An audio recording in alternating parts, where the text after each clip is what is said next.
Good morning, guys. I hope you're all well. Today I'd like to talk about directors and officers liability. It's a fantastic policy, offers great cover, and not everybody buys it. And the premiums are relatively low too. So if an incident happens on site where someone's hurt, you will buy employer's liability cover because you've got to buy that by law, and that will respond to a claim. Now, if it's a serious incident and the HSE investigate, which is like an incident that's RID or reportable, if they investigate, they could come for a senior member of the team, be it a director, head of health and safety, who are ultimately accountable.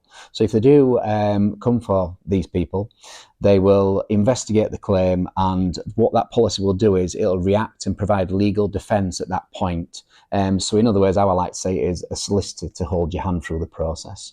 I've got a claim example where I used to look after a window manufacturer, and then they did installation. So there were a couple of their guys who were working on a Saturday morning finishing a contract, and they'd not put the scaffolding up properly. And he stepped back on his mobile phone and he fell off the scaffold. So when he fell off the scaffold, he broke his leg. The HSE investigated because it's an unsafe site. Well, the owner was actually at home having his bacon sandwich on a Saturday morning, and that's the absolute truth. So the HSE came for the owner when he wasn't on site. The owner's saying, these chaps have worked for me for 20 years. It's not my fault that they've not put scaffolding up properly. It says, well, you're ultimately accountable as the director. So this ended up going to court.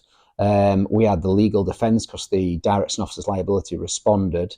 And the court costs, and I think it went on for about 2 years, but the costs were about 30,000.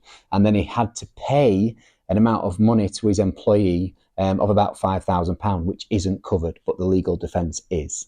Okay, so it's just something to be mindful of. It's a good example, I think. So if you don't have the cover, speak to your broker or speak to ourselves, and we can have a further discussion.